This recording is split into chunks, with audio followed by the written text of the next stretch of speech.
Hello everyone, so a very warm welcome to sociology express. तो ये एक नई सीरीज़ है जो कि आप लोगों के लिए स्टार्ट हुई है, जिसमें आपके पास टोटल 11 सेशंस आएंगे। 11 सेशंस में से 10 सेशन आपके यूनिट वाइज सेशंस होंगे और जो लास्ट सेशन होगा वो आपकी जितनी भी डेफिनेशंस आती हैं एग्जाम में उसको लेकर के होगा।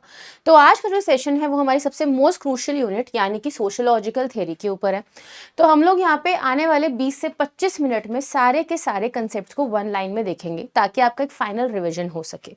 तो चलिए स्टार्ट करते हैं। छोटी सी बात आपको ये कि इस पर्टिकुलर सेशन का जो पीडीएफ है, जब ये सेशन आ जाएगा यूट्यूब के ऊपर तब आप लोग इसको यहाँ पे टेलीग्राम ग्रुप से डाउनलोड कर सकते हैं।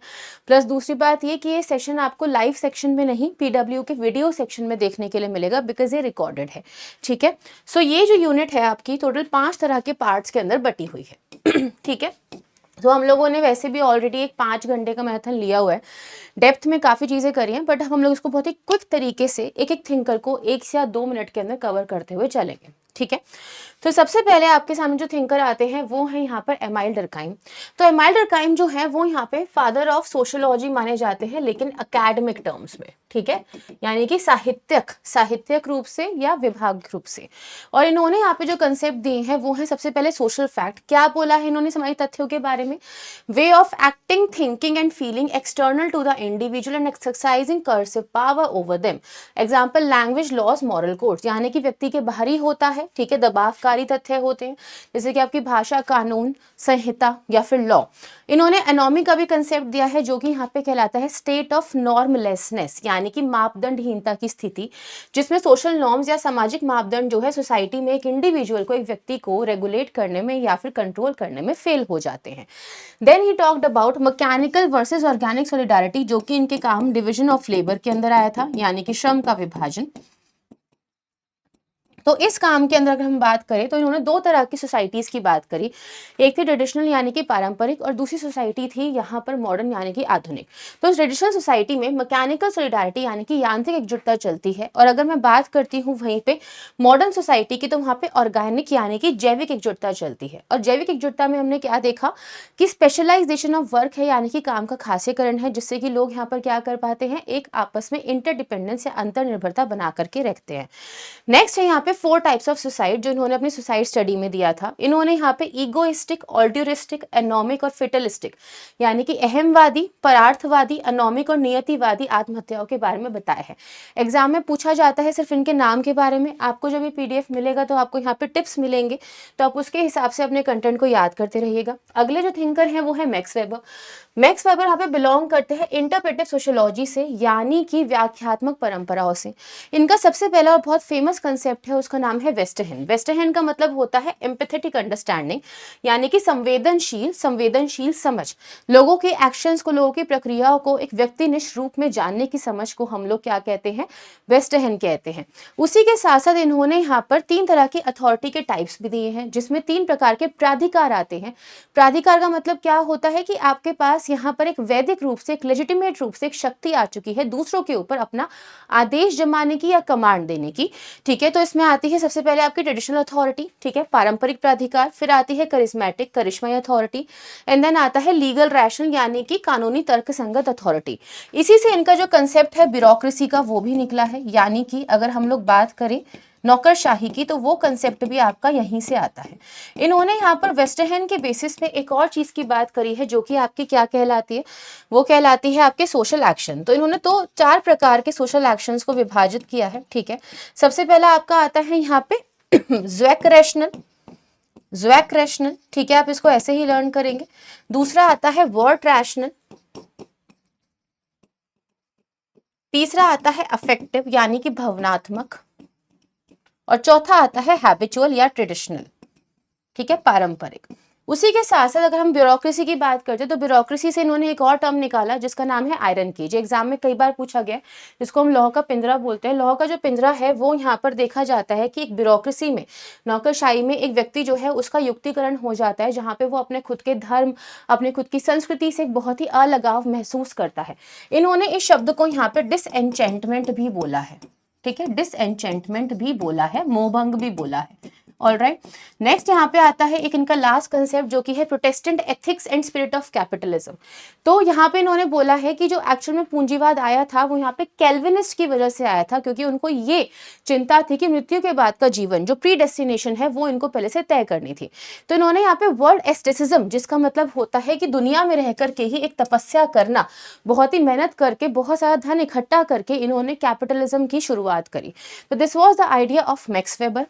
नेक्स्ट आते हैं यहाँ पे कार्ल मार्क्स। कार्ल मार्क्स जो है वो कॉन्फ्लिक्ट थिंकर माने जाते हैं, रिवॉल्यूशनरी थिंकर माने जाते हैं, जो क्रांति को और सोशल चेंज को सपोर्ट करते हैं।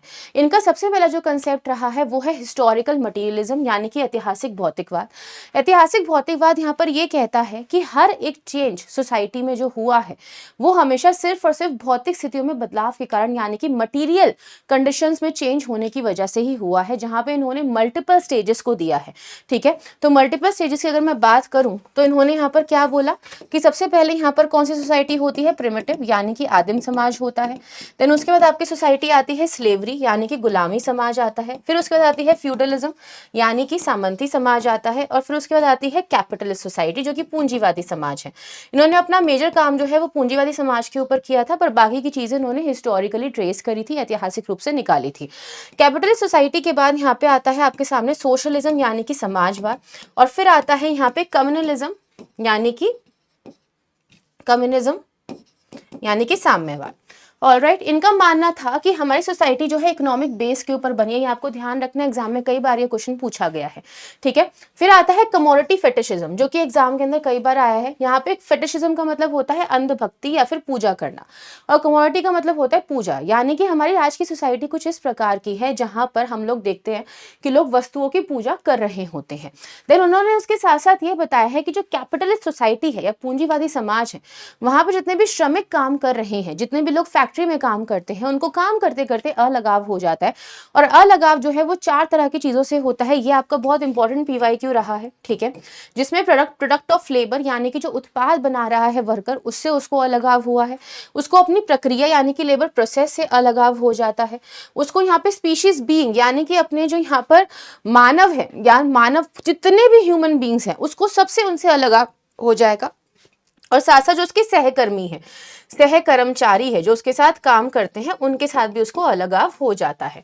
नेक्स्ट आता है क्लास स्ट्रगल। क्लास स्ट्रगल आपका रिवॉल्यूशन का कंसेप्ट है, जहां पे इन्होंने क्या बोला है कि जो क्लासेस हैं वो पहले अपने अपने में रहती हैं, फिर उसके बाद उनको यहाँ पे थोड़ा सा होश आता है, थोड़ी सी चेतना आती है कि अरे हमारे सबके साथ गलत हो रहा है। तो ये लोग क्या करना शुरू करते हैं, यहाँ पर फिर बुजुर्गों की जगह लेना शुरू करते हैं, यानी कि प्रोलिटारिएट्स या सर्वहारा जो है क्रांति को शुरू करते हैं ताकि बुजुर्गों को उनके पद से हटा दिया जाए। तो ये आपके थे क्लासिकल थिंकर्स। अब हम चलते हैं स्ट्रक्चरल फंक्शनलिज्म के ऊपर। तो यहाँ पे सबसे पहले आते हैं आपके मलिनोव्स्की। मलिनोव्स्की जो पर्सन है वो यहाँ पर एक एंथ्रोपोलॉजिस्ट है, और उन्होंने यहाँ पे सबसे पहला कंसेप्ट दिया है नीड फंक्शनलिज्म का, आवश्यकता कार्यात्मकतावाद का। इन्होंने यहाँ पर क्या बोला कि हमारी सोसाइटी के अंदर जो संस्कृति है, कल्चर है, वो बना ही इसलिए हुआ है ताकि वो हमारी बुनियादी आवश्यकता है यानी कि बेसिक ह्यूमन नीड्स को सेटिस्फाई कर सके। इन्होंने बेसिक नीड्स बताई हैं सबसे पहले, जो कि आपकी 7 तरह की नीड्स होती हैं। ठीक है, ये एक बार आपके एग्जाम में पूछा गया था। देन आपके दूसरे नंबर पे जो नीड्स आती हैं वो आती है डिराइव्ड, यानी कि वो आवश्यकता है जो कि द्वितीयक है पर उसके बावजूद भी आपकी बुनियादी यानी कि बेसिक नीड्स को पूरा करने में हेल्प करती है। तीसरी नीड्स आती है इंटीग्रेटिव नीड्स, यानी कि एकीकृत नीड, जो कि यहाँ पे आपके पूरे समाज को एकीकरण करती है, उनके अंदर एक जुड़ाव की भावना महसूस करवाती है। इन्होंने यहाँ पे कल्चर की डेफिनेशन दी, और संस्कृति के डेफिनेशन में उन्होंने यहाँ पर एक शब्द यूज किया, चार्टर फंक्शन ऑफ मिथ। इनका मानना ये था कि जितनी भी संस्कृति के अंदर हम लोग बिलीफ, मान्यताओं को मानते हैं, ये मान्यताएं सारी पौराणिक कथाओं से, मिथ से निकल करके आई है। तो ठीक है, तो मिथ का जो फंक्शन है वो यहाँ पे चार्टर की तरह माना गया है, यानी कि जस्टिफिकेशन, सफाई देना कि अगर हम ऐसी कोई चीज कर रहे हैं तो इसलिए कर रहे हैं क्योंकि पहले ऐसा कभी हुआ था। ठीक है, नेक्स्ट आता है पार्टिसिपेंट ऑब्जर्वेशन। इनको पार्टिसिपेंट ऑब्जर्वेशन या सहभागी अवलोकन का पायनीर या शुरुआत करने वाला भी माना जाता है, क्योंकि उन्होंने अपनी जितनी भी स्टडी करी है वो फील्ड वर्क पे करी है और ट्रॉब्रियन आइलैंड के लोगों के बीच में रह के करी है। नेक्स्ट आता है यहाँ पे मैजिक, साइंस और रिलीजन। तो उन्होंने क्या बोला है कि मैजिक जो है वो यहाँ पे आपकी वो वो तकनीकें हैं जिससे आपकी चिंता या एंजाइटी कम हो जाती है, जब हमको ये नहीं पता होता कि आगे जाकर के क्या होने वाला है। और इन्होंने यहाँ पर ये बोला है कि जो रिलीजन है, रिलीजन जो है वो रिस्पॉन्स टू फियर है, यानी कि वो इसलिए आया है क्योंकि आपको डर था कि आगे जाके क्या होगा, तो आपने डर के रूप में एक धर्म को बना लिया। साइंस जो है वो उनकी डेली लाइफ यानी कि रोजमर्रा की जिंदगी को कंसीडर किया गया है। ठीक है, तो ये यहाँ पर 4 आप लोगों के मेजर पॉइंटर्स आए हैं इसमें। नेक्स्ट आते हैं यहाँ पे ए.आर. रेटक्लिफ ब्राउन। तो ए.आर. रेटक्लिफ ब्राउन जो है वो स्ट्रक्चरल फंक्शनलिस्ट माने जाते हैं। आपको ध्यान रखना है कि मालिनोव्स्की जो है वो यहाँ पे फंक्शनलिस्ट है, लेकिन रेटक्लिफ ब्राउन जो है वो स्ट्रक्चरल फंक्शनलिस्ट है। यहाँ पे इन्होंने स्ट्रक्चरल फंक्शनलिज्म की अवधारणा दी है सर, ठीक है, संरचनात्मक प्रकार्यवाद की अवधारणा दी है। और इन्होंने यहाँ पर क्या बोला है इस चीज के बारे में कि जो हमारे सोशल स्ट्रक्चर्स है, ठीक है, ध्यान से समझना है, डेफिनेशन एग्जाम में आई है। सामाजिक संरचना जो है वो एक नेटवर्क ऑफ सोशल रिलेशन माना गया है, यानी कि सामाजिक संबंधों का संपर्क माना गया है। ठीक है, जो हमारी सोसाइटी के फंक्शनिंग को यानी कि प्रकार्य को डिसाइड करके चलता है।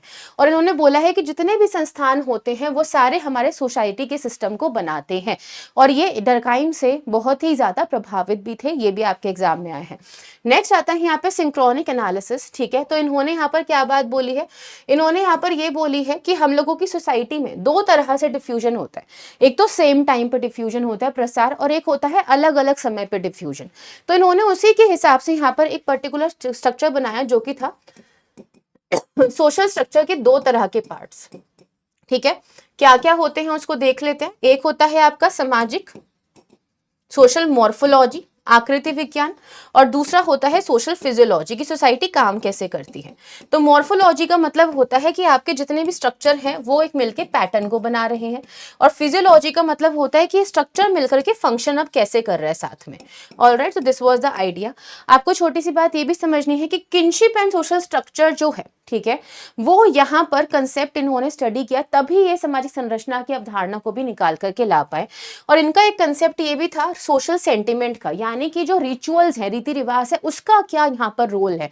उन्होंने बोला है कि जो रीति रिवाज है वो सब लोगों के बीच में एक सामूहिक भावना को बहुत ही ज्यादा स्ट्रॉन्ग, बहुत ही मजबूत कर देते हैं। ठीक है, नेक्स्ट यहाँ पे आपके सामने थिंकर आते हैं टैलकॉट पार्सन। टैलकॉट पार्सन की सबसे इंपॉर्टेंट अवधारणा है एजल स्कीम। इनका मानना था कि पूरी सोसाइटी एक सोशल सिस्टम है जहां पे हम लोग ये 4 तरह के फंक्शंस को निभाते हैं, जिसको हम कहते हैं AGIL। एजिल का मतलब होता है A फॉर अडेप्टेशन, यानी कि अनुकूलन, जहां पे आप जो भी चेंज आ रहा है उसके हिसाब से अपना अनुकूलन अडेप्टेशन कर ले। G का मतलब होता है गोल अटेनमेंट, यानी कि हमारे ऐसे वो संस्थान जो कि किसी ना किसी उद्देश्य को पूरा करने में लगे रहते हैं। And then we have integration. Integration का मतलब है जो चीजें सोसाइटी को बहुत ही एकीकृत या बना करके रखती है।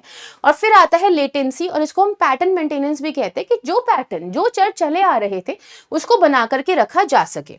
ठीक है, इन्होंने इसी के बेसिस पे 5 तरह के पैटर्न वेरिएबल दिए हैं जो आपके पिछले एग्जाम में पूछे गए थे। क्या क्या है, सबसे पहले है अफेक्टिविटी वर्सेस न्यूट्रलिटी, यानी कि भावनात्मक वर्सेस शून्यता। Then we have self versus collectivity, कि व्यक्ति सिर्फ अपने बारे में सोचता है या सबके बारे में सोचता है। फिर आता है यूनिवर्सलिज्म वर्सेस पर्टिकुलरिज्म, यानी कि सार्वभौमिकवाद वर्सेस विशिष्टवाद। फिर आता है अचीवमेंट वर्सेस एस्क्रिप्शन, यानी कि उपलब्धि बनाम प्रदत्त स्थिति।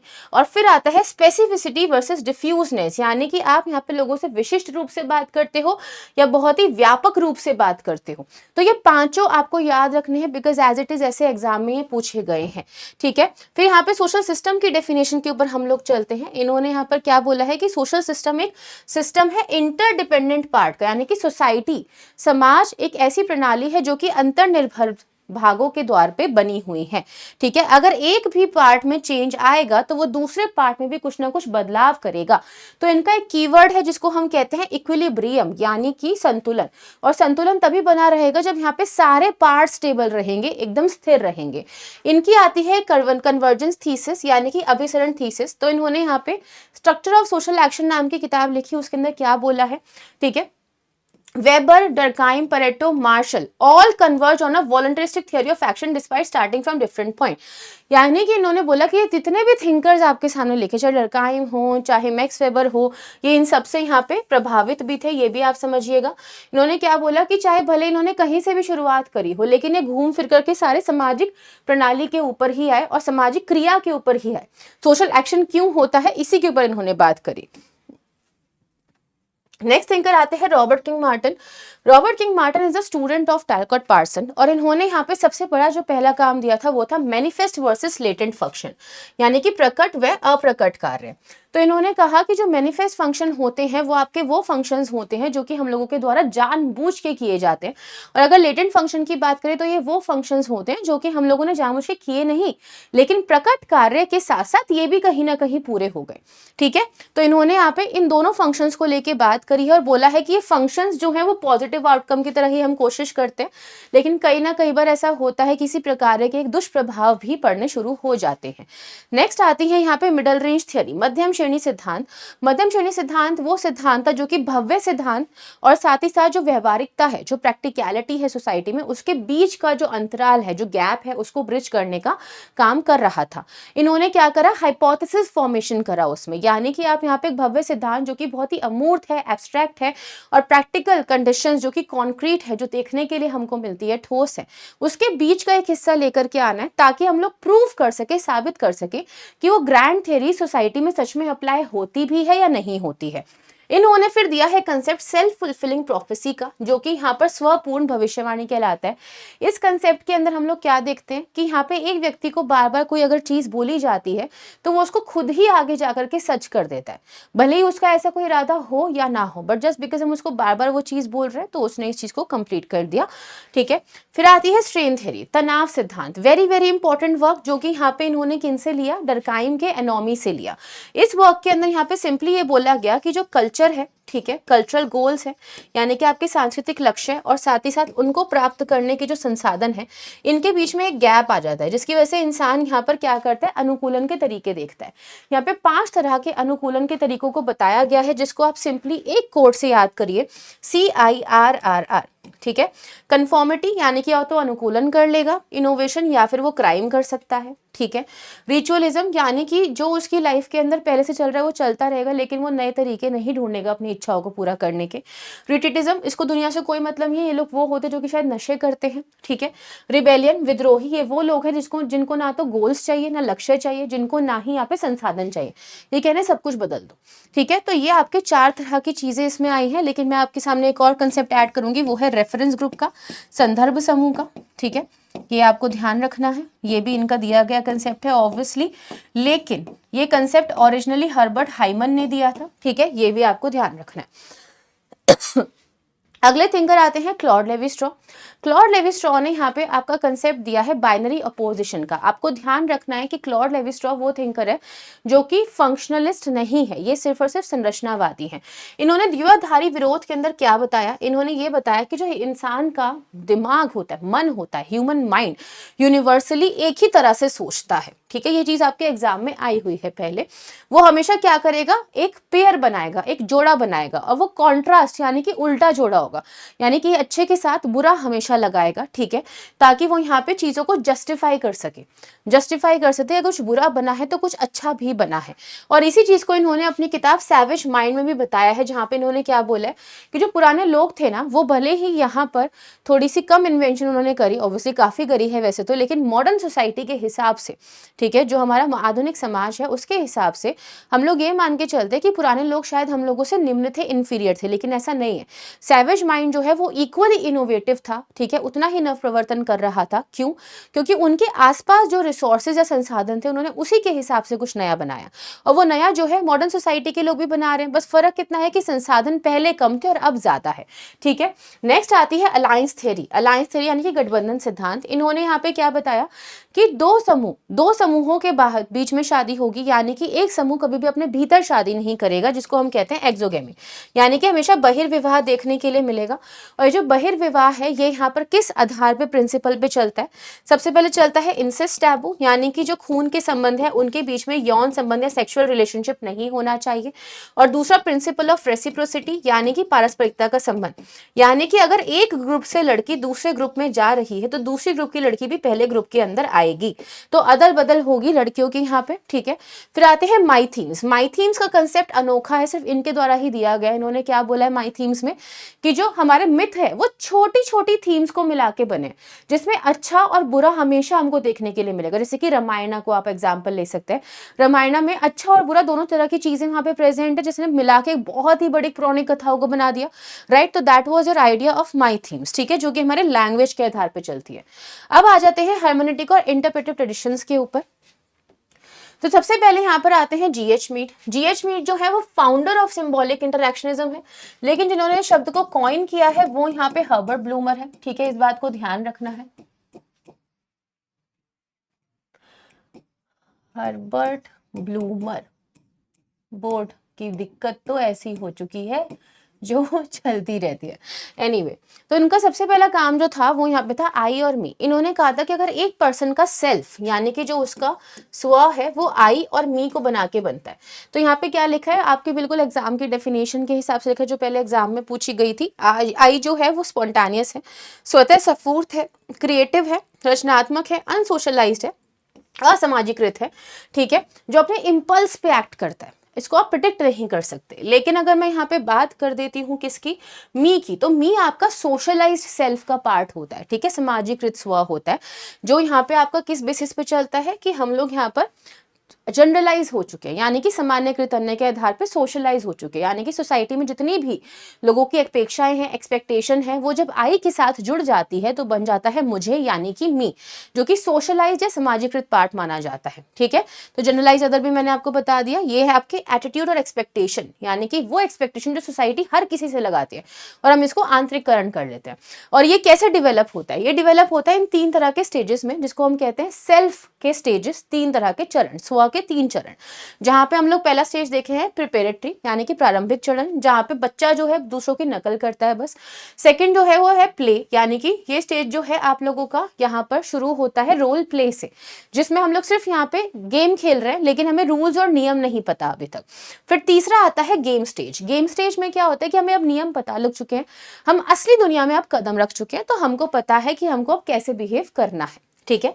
नेक्स्ट आता है सिंबॉलिक इंटरैक्शनिज्म का आइडिया। तो इन्होंने क्या बोला है कि जो ह्यूमन है वो हमेशा हमेशा उन चीजों के साथ ही एक्ट करता है जिसमें उसने कुछ अर्थ बनाए होते हैं, यानी कि मानव का जो अर्थ है, जो भी वो चीजों के साथ अर्थ को जोड़ रहा है, मीनिंग्स को यहाँ पे अलोकेट कर रहा है, कोरिलेट कर रहा है, वो सब उसके सोशल इंटरैक्शन या सामाजिक संपर्कों से ही निकल के आया है, ठीक है। तो this is the idea of symbolic interactionism, प्रतीकात्मक अंतःक्रियावाद। आपको ध्यान रखना है कि यहाँ पे अर्थ जो है वो हम लोग के सामाजिक संपर्क से निकल के आते हैं, जिसको हम इंटरनलाइज या आंतरिकृत कर लेते हैं।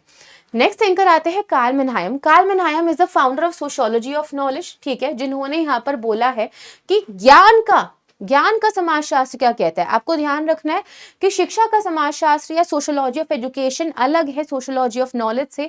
Sociology of education was given by Emile Durkheim and sociology of education knowledge was given by Karl Mannheim. Karl Mannheim ने सबसे पहला जो यहाँ पे शब्द दिया है वह रिलेशनिज्म, ठीक है। ये ध्यान रखना है, लोग क्या करते हैं इसको रिलेटिविज्म मान लेते हैं, लेकिन रिलेशनिज्म का मतलब होता है संबंधवाद। इन्होंने बोला है कि जितनी भी सोच है या जितनी भी यहाँ पर ज्ञान है, नॉलेज है, वो सब एक व्यक्ति के पोजिशन से, उसके स्थान से, उसके वर्ग से, वो कौन से समय से बिलोंग करता है, कौन सी पीढ़ी का है, ठीक है, उन सबसे डिपेंड करती है, ठीक है। तो इन्होंने यहाँ पर इसके बेसिस पे क्या बोला है कि कोई भी नॉलेज सही या गलत नहीं होती, लेकिन हाँ हम कोशिश कर सकते हैं एक सही नॉलेज तक पहुंचने की, लेकिन कोई भी नॉलेज सही या गलत नहीं होती है।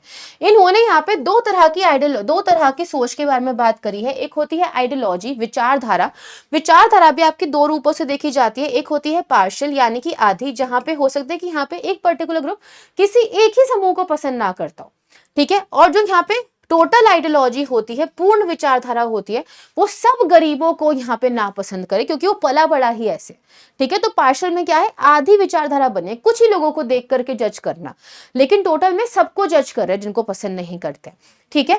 फिर आता है आपके सामने यूटोपिया जनरली उन लोगों के द्वारा आता है जो लोग यहाँ पे गरीब हैं, ठीक है, गरीब है जिनका शोषण हो रहा है, और ये गरीब लोग क्या सोच के चलते हैं, पॉजिटिव स्टेट ऑफ माइंड, यानी कि हमको कुछ बदलाव लेकर के आना है, कुछ ट्रांसफॉर्मेशन लेकर आना है, ताकि हम लोग इस आइडियोलॉजी से लड़ सके, ताकि इस विचारधारा से हम लोग लड़ सके।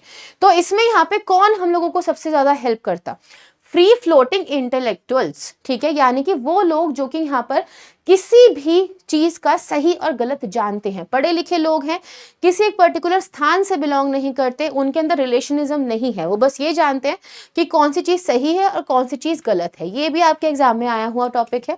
And then we have sociology of knowledge, एक जनरल सा यहाँ पे क्या डेफिनेशन आता है, ये क्या स्टडी करता है, हाउ सोशल फैक्टर, यानी कि आपके जितने भी सामाजिक तथ्य हैं जिसमें वर्ग, शक्ति और हिस्ट्री यानी कि इतिहास जो है हमारे प्रोडक्शन को, हमारे उत्पाद को शेप करते हैं, हमारे डिस्ट्रीब्यूशन को शेप करते हैं, और हमारा ज्ञान जो है, यानी कि हम ज्ञान के उत्पाद के, ज्ञान के वितरण के और ज्ञान के बनने की बात करें कि ज्ञान कैसे बनता है, आपकी शक्ति, आपके वर्ग और आपके इतिहास, क्लास, पावर और हिस्ट्री के द्वारा।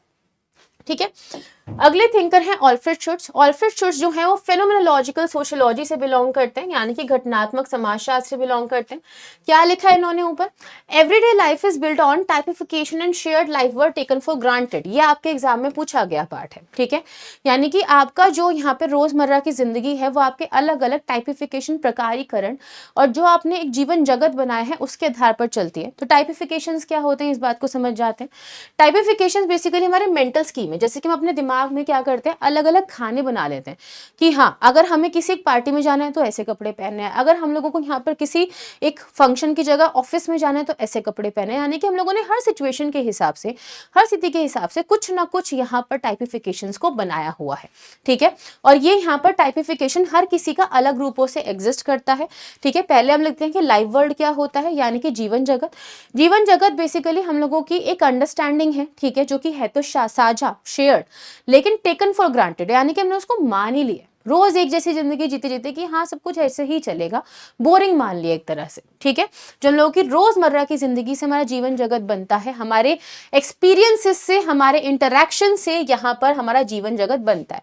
और किससे इन्फ्लुएंस किया इस चीज को इन्होंने, हसल, एडमंड हसल जो है उन्होंने ऑल्फ्रेड शुट्ज को यहाँ पे प्रभावित किया है इस चीज के बारे में सोचने के लिए, ठीक है। अब आती है इंटरसब्जेक्टिविटी। अब आप लोगों ने ये बात समझ ली कि लोगों के दिमाग में पहले से कुछ मानसिक योजनाएं हैं पूर्व निर्मित, ठीक है, टाइपिफिकेशन।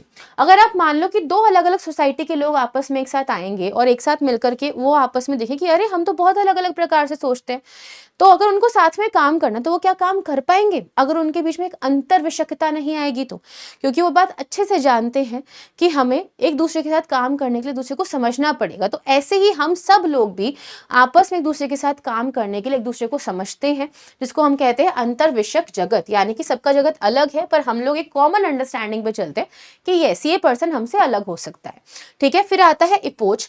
इपोज बेसिकली क्या है, आपका एक मेथोडोलॉजिकल टूल है, यानी कि एक ऐसा दृष्टिकोण है, एक ऐसा उपकरण है जो कि हमारे नेचुरल एटीट्यूड को सस्पेंड कर देता है, यानी कि जो हमारे रोजमर्रा की जिंदगी है उसका अजम्पशन, उसकी जो अनुमानिताएं हैं उसको सस्पेंड करता है, ये समझने के लिए कि जो यहाँ पे मीनिंग है उसका निर्माण कैसे हो रहा है, मीनिंग को कैसे कंस्ट्रक्ट किया जा रहा है।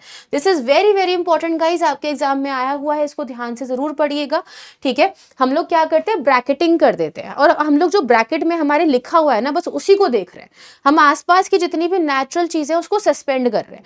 सस्पेंड करने का मतलब ये नहीं है कि हम लोग सोचें कि वो एग्जिस्ट ही नहीं करती, एग्जिस्ट करती हैं, लेकिन हमारा बस उस पर ध्यान नहीं, हमारा चेतन मन ध्यान दे रहा है उस चीज पे जो हम देखना चाहते हैं, ठीक है। नेक्स्ट आते हैं Harold Garfinkel. Harold Garfinkel is the founder of एथनोमेथोडोलॉजी।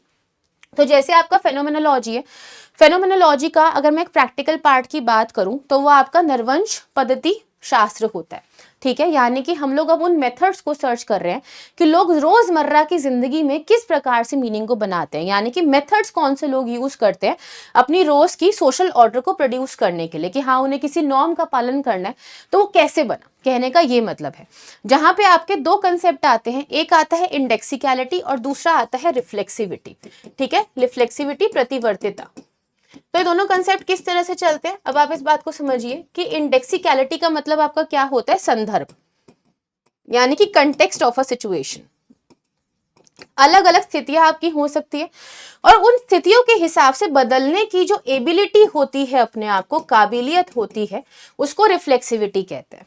Alright, क्या है इंडेक्सिकलिटी? हमारे कंटेक्स्ट है, अलग अलग सिचुएशंस है और उन सिचुएशंस के हिसाब से हमने आपको बदल लिया।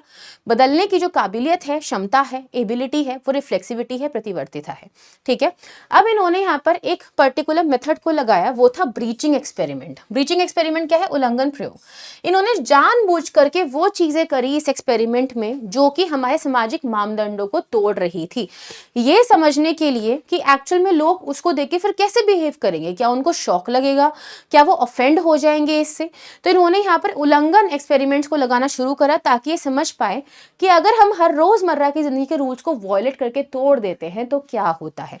ठीक है, एंड जितनी भी चीजें ये स्टडी कर रहे थे उनको यहाँ पे डॉक्यूमेंटेशन इन्होंने किया है दस्तावेजी पद्धति से।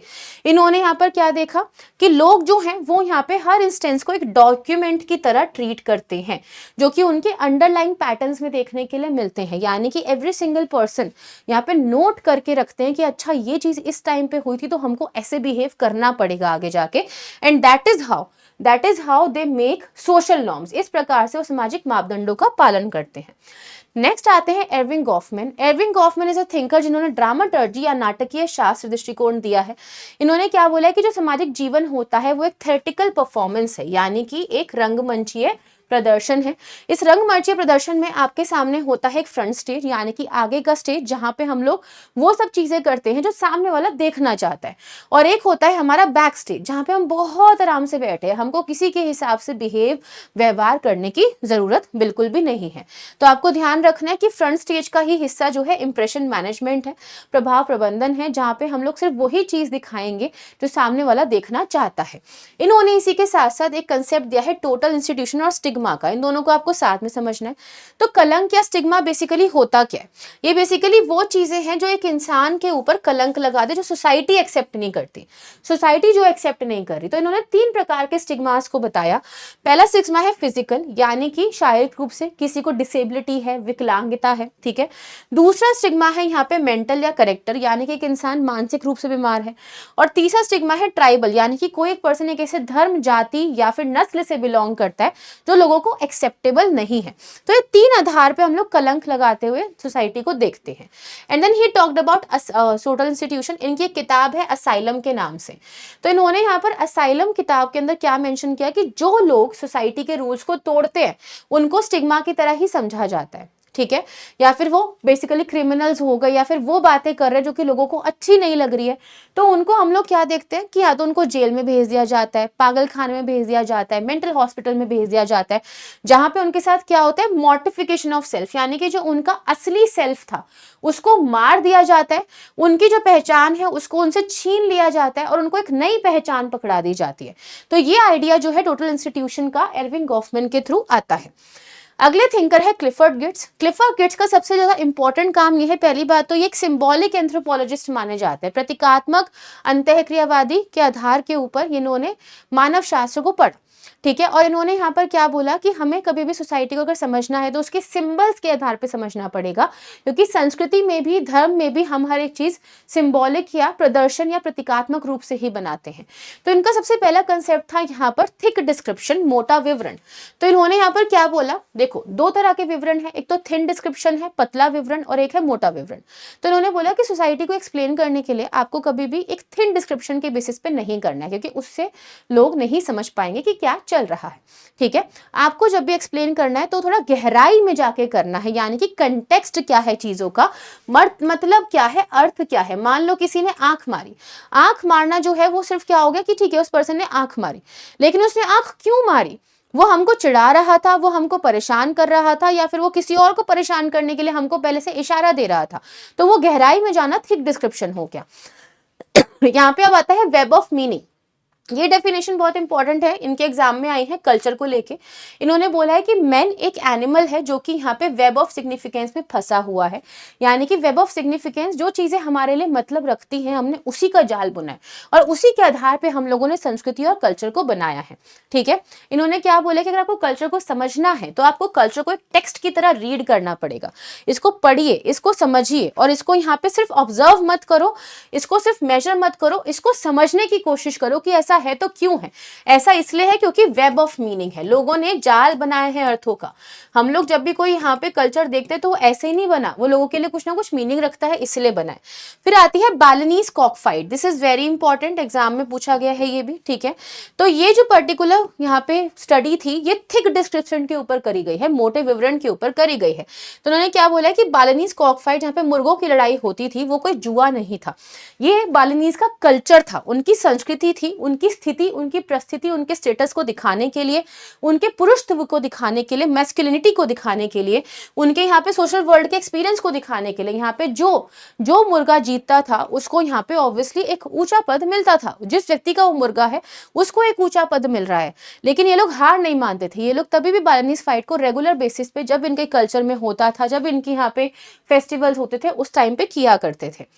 अब आते हैं पोस्ट मॉडर्निस्ट थिंकर्स के ऊपर। अब आपके पास आते हैं सबसे पहले एडवर्ड सईद। एडवर्ड सईद जो हैं वो आपके पोस्ट कॉलोनियल थिंकर हैं।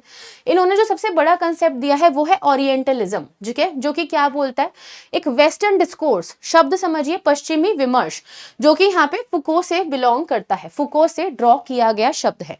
इन्होंने क्या बोला है कि जो पश्चिमी देश है, ठीक है, पश्चिमी देश यानी कि वेस्टर्न कंट्री जिनको हम ऑक्सीडेंट्स बोलते हैं, उन्होंने ईस्ट के लोगों के लिए, ठीक है, ओरिएंट्स के लिए एक विचारधारा को यहाँ पे बनाया है। और क्या विचारधारा है वो, कि ये लोग हमसे सब इंफीरियर होते हैं, निम्न होते हैं, ठीक है। तो ऑक्सीडेंट्स जो है वो बहुत ही गतिशील है, तेजी से आगे बढ़ते हैं, ओरिएंट्स जो है वो बहुत ही बैकवर्ड हैं, पिछड़े हुए हैं, ठीक है। तो इन्होंने एक कंसेप्ट यहाँ पे अदरिंग का कर दिया, यानी कि अदर पीपल। उन्होंने कभी किसी लिए हम की भावना नहीं रखी, इन्होंने अपने लिए बोला कि हम लोग अस है, हम है, वो लोग दे है, यानी कि ओरिएंट्स आर दे, ओरिएंट्स दे है, वो लोग हैं, ऑलराइट। इन्होंने यहाँ पे पावर नॉलेज नेक्सस को भी यहाँ पे फॉलो किया है। आप दो ये एग्जाम में आया है, ठीक है। अगेन आप यहाँ पे जो भी पॉइंटर्स देख रहे हो सब आपके PYQs में आए हुए हैं, उसी हिसाब से इस क्लास को बनाया जा रहा है, ठीक है।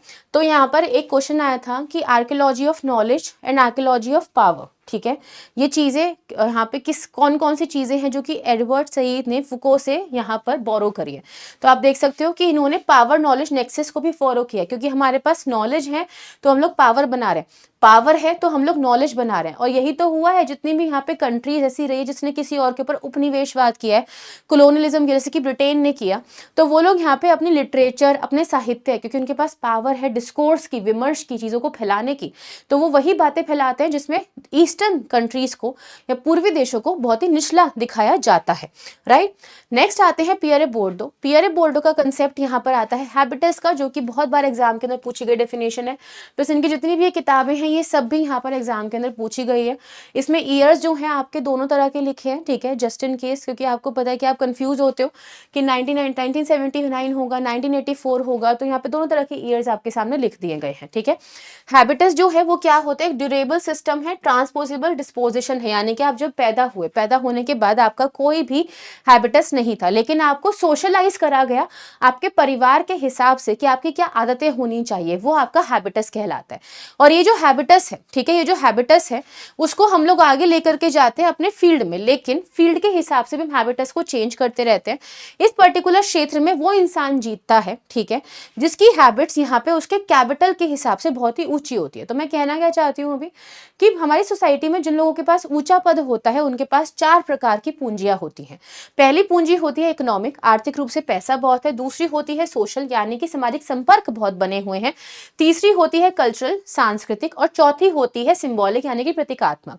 कल्चरल कैपिटल जो है वो फर्दर 3 तरह की पूंजियों के अंदर विभाजित होता है, एम्बॉडीड, ठीक है, सन्निहित, ऑब्जेक्टिफाइड, वस्तुनिष्ठ, इंस्टीट्यूशनलाइज्ड, संस्थागत, ऑलराइट। तो जिसके पास ये पूंजी होगी उसका अपनी खुद की फील्ड में जाके काम करने से वो व्यक्ति थोड़ा और तेज खेलेगा, जिसमें बाकी के लोग जिनके पास ये पूंजियां कम है वो नीचे की तरफ हो जाएगा, ठीक है। फिर आता है कंसेप्ट सिंबॉलिक वायलेंस का, प्रतीकात्मक हिंसा का। इन्होंने क्या बोला कि जिन लोगों का कल्चर बहुत हाई होता है, जिनकी संस्कृति बहुत ही अमीर होती है, वो लोग यहाँ पे अपने प्रतीकों की हेल्प से अपना डोमिनेशन, अपना प्रभुत्व बनाने की कोशिश करते रहते हैं, ठीक है। So that is the idea of symbolic violence. Next thinker आते हैं आपके सामने मिशेल फुको। मिशेल फुको का पार्ट जो है अभी आपने थोड़ा सा एडवर्ड सईद के केस में देखा। तो पावर और नॉलेज की बात होती है, तो इन्होंने क्या कहा जो पुरानी डेफिनेशंस थी पावर की वो क्या बोलती थी, किसी एक पर्सन के हाथ में पावर। इन्होंने क्या बोला कि जो शक्ति है वो अलग अलग लोगों के हाथ में बटी हुई है, ठीक है। और इन्होंने यहाँ पे ये बोला कि पावर और नॉलेज आपस में अलग अलग नहीं देखे जा सकते, दे आर इनसेपरेबल। अभी कुछ दिनों पहले मैंने क्वेश्चन सॉल्व करवाया था असर्शन रीजनिंग का, जिसमें बच्चों ने इस क्वेश्चन को गलत कर दिया था। तो आपको ध्यान रखना है कि पावर और नॉलेज आपस में कभी भी सेपरेट नहीं होते। ज्ञान जो है वो हमेशा पावर रिलेशन या संबंध, शक्ति संबंधों के आधार पर ही आकार लेता है, शेप लेता है। पावर जो है वो हमेशा नॉलेज को ड्रॉ करेगी, जिसके पास शक्ति होगी वो ज्ञान को भी पैदा कर सकता है, ठीक है। इन्होंने यहाँ पे एक मेटाफॉर यूज किया है डिस्कोर्स का और पेनोप्टिकॉन का। पहले हम लोग डिस्कोर्स देखेंगे, विमर्श। विमर्श का मतलब क्या होता है कि आप यहाँ पे एक्सचेंज ऑफ नॉलेज कर रहे हो, ठीक है, भाषा का एक्सचेंज कर रहे हो, लॉजिक के बेसिस पे, तर्क के बेसिस पे, भाषा के आधार पे, लैंग्वेज के आधार पे। तो सिस्टम ऑफ नॉलेज कहलाता है ये, एक ज्ञान की प्रणाली, भाषा की प्रणाली और प्रैक्टिस की प्रणाली, जो कि हम लोगों के ट्रुथ को बिल्ड करती है। यानी कि जो हमारा ट्रुथ है, जो हमारा सच है, वो यहाँ पे लोगों के बीच में एक लॉजिकल डिस्कशन के बेसिस पर ही डिस्कवर किया जा सकता है, एक तार्किक वार्तालाप के आधार पे ही डिस्कवर किया जा सकता है। अब आते हैं पेनोप्टिकॉन पे। पेनोप्टिकॉन का जो कंसेप्ट है वो जेरेमी बेंथम का दिया गया कंसेप्ट था। और इस कंसेप्ट के अंदर हम लोग क्या देखते हैं कि पेनोप्टिकॉन एक जेल की तरह था, जहाँ पे हर लोगों के ऊपर एक नज़र रखने का काम किया जाता था। और उसी प्रकार से कुछ हमारी जो आज की सोसाइटी है उसमें हम लोग क्या देख रहे हैं कि हम लोग लोगों के ऊपर यहाँ पे नज़र रखते हैं, ठीक है। एक ऐसा सिचुएशन क्रिएट कर दिया गया है कि जिसमें हमें लगता है कि हमको हर टाइम देखा जा रहा है। तो ये क्या कहलाता है, सर्विलेंस, यानी कि निगरानी कहलाती है। नेक्स्ट आती है जैव शक्ति, बायो पावर। तो इन्होंने क्या बोला कि मॉडर्न पावर यानी कि जो आधुनिक शक्ति है वो हमारे ऊपर किस प्रकार से कंट्रोल बना के रखती है, वो हमारे ऊपर, हमारी बॉडीज के ऊपर, ठीक है, हमारे ऊपर जैविक रूप से शक्ति बना करके रखती है। जिसमें पहला आता है एनाटोमो पॉलिटिक्स, यानी कि हर एक इंडिविजुअल बॉडी को डिसिप्लिन करना, मतलब कि लड़का और लड़की होने का डिफरेंशिएशन बहुत ही क्लियर कट कर देना कि लड़की हो तो ऐसे बिहेव करना, लड़के हो तो ऐसे बिहेव करना है, ठीक है। फिर आती है बायोपॉलिटिक्स, यानी कि उन सबका हिसाब रखना, जैसे कि अभी सेंसस हो रहा है आपका, तो जनगणना में कितने लड़के कितनी लड़कियां, ये क्या है, ये बायोपॉलिटिक्स का ही पार्ट है, जैव राजनीति का पार्ट है। ऑलराइट, नेक्स्ट आते हैं युर्गन हेबरमास। युर्गन हेबरमास जो है वो यहाँ पे थियरी ऑफ कम्युनिकेटिव एक्शन, संरचनात्मक कार्यवाही के लिए जाने जाते हैं। इन्होंने उसमें सबसे पहला कंसेप्ट कौन सा दिया है, पब्लिक स्फीयर, सार्वजनिक क्षेत्र। इनका मानना था कि जो मोडर्निटी है वो एक अनफिनिश्ड प्रोजेक्ट है, यानी कि एक अधूरी परियोजना है, जहाँ पे इन्होंने बोला कि हम लोगों का जो पब्लिक स्फीयर है, सार्वजनिक क्षेत्र है, ठीक है, वो हम लोगों का यहाँ पे हमारे पास होना चाहिए, ताकि हम लोग अपने प्राइवेट स्फीयर की बातें, जो हम लोगों के निजी क्षेत्र में हमको परेशानियों का सामना करना पड़ रहा है, उसमें हम लोग यहाँ पे सार्वजनिक रूप से बात करके उस पर कोई डिसीजन मेकिंग कर सके और उसको सरकार तक पहुंचा सके, ठीक है। जैसे कि आपके RWA की मीटिंग्स होती है, ठीक है। और ये कैसे यहाँ पे देखा जाता है, कम्युनिकेटिव रैशनैलिटी से, यानी कि इनका मानना ये था कि एक स्टेट को और जितने भी रहने वाले लोग हैं उन सबको यहाँ पे संरचनात्मक कार्यवाही से चलना चाहिए। यानी कि आप यहाँ पे कम्युनिकेशन करो, बातचीत करो, ना कि जोर जबरदस्ती लगाओ लोगों को बात मनवाने में। उनकी क्या जरूरतें हैं उस बात को सच मान के, उसके ऊपर एक डिबेट करके, अच्छा सोच के, बुरा सोच के, फिर उसके बाद किसी एक पर्टिकुलर सिचुएशन में यहाँ पे लोगों की बात आगे रखी जाए। तो यहाँ पे इन्होंने कंसेप्ट दिया है आइडियल स्पीच सिचुएशन का, यानी कि ये वो सिचुएशन होती है जहाँ पे लोगों को डर ना लगे कि हमें क्या बोलना है। तो ऐसी एक स्थिति हम लोगों के पास क्रिएट होनी चाहिए। और इन्होंने यहाँ पर क्या बोला, सिस्टम वर्सेस लाइफ वर्ल्ड की बात करी है, ठीक है। तो जो हम लोगों का स्टेट का सिस्टम है, प्रशासन है, वो हमारे खुद के जीवन जगत में इतना घुस चुका है कि हम लोग यहाँ पर अब अपने जीवन जगत में बहुत कंफ्यूज फील करते हैं, ठीक है। कोलोनलाइजेशन ऑफ वर्ल्ड जिसको हम लोग कहेंगे, यानी कि हमारे जो जीवन जगत है उसका उपनिवेशीकरण हो चुका है। क्यों, कैसे हुआ है, क्योंकि जो बाहरी दुनिया हमारे जीवन जगत में घुस चुकी है, हमारे कल्चर के अंदर घुस चुकी है, ठीक है। फिर आता है validity claims, this is very very important. यहाँ पे ये बोला है कि जब आप एक कम्युनिकेटिव एक्शन करोगे, जब आप लोगों के बीच में रह के बात करोगे, तो आप जो बात सच रख रहे हो, जो बोल रहे हो, उसको आपको यहाँ पे 3 चीजों के आधार पे रखना है, क्योंकि आपको दूसरों को दिखाना है कि आप बात को सच कह रहे हैं।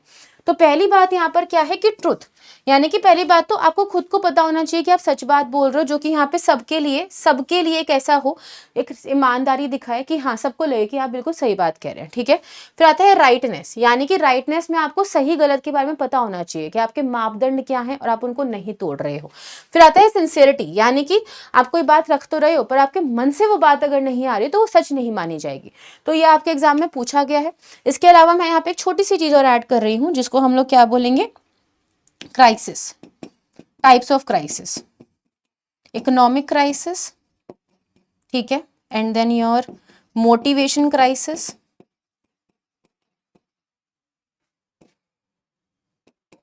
Life world, legitimation crisis, board नहीं चल रहा, ओके मैं इतना ही लिख रही हूँ, लेजिटिमेशन क्राइसिस।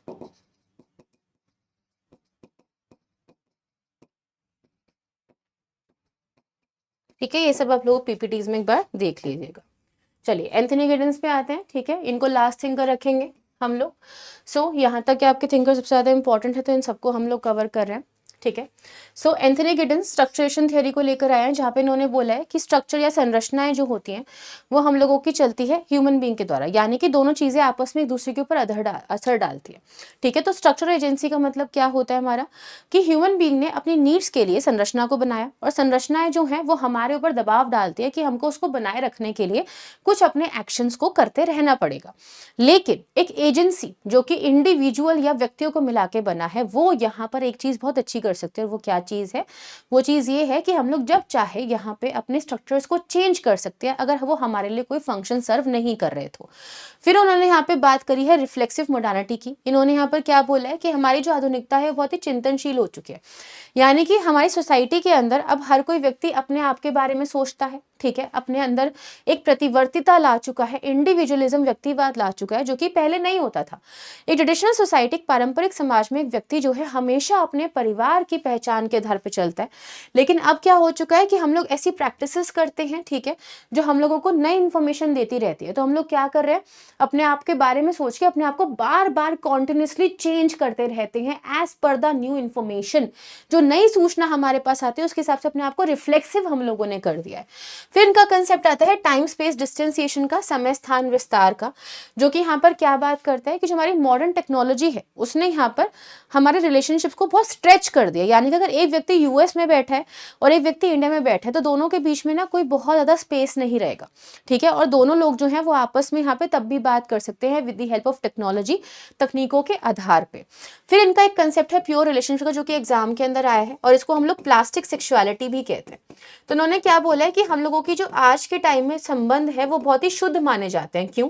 क्योंकि अब पुराने टाइम में लोगों का क्या मतलब था कि शादी अगर हो रही है तो उसके अंदर हम लोग प्रजनन या नई पीढ़ी को लेकर के आने की प्रक्रिया को देख रहे हैं, लेकिन जो अब की शादियां हैं वो बहुत ही अंडरस्टैंडिंग या रिलेशनशिप जो है अंडरस्टैंडिंग, कंपैशन, समझ के ऊपर चलती है, ठीक है। So these are the ideas जो कि प्योर रिलेशनशिप के अंदर काउंट किए जाते हैं, ठीक है। So this is it guys, आप लोगों को 45 मिनट्स के अंदर यहाँ पे काफ़ी सारी चीज़ें बताई गई हैं, ठीक है। और भी चीज़ें हैं, और भी कंटेंट है जो कि अवेलेबल है ऑलरेडी, उसके लिए आप मेरा टेलीग्राम ग्रुप ज्वाइन कर सकते हैं, ठीक है, अगर आपको और भी थिंकर्स को देखना है।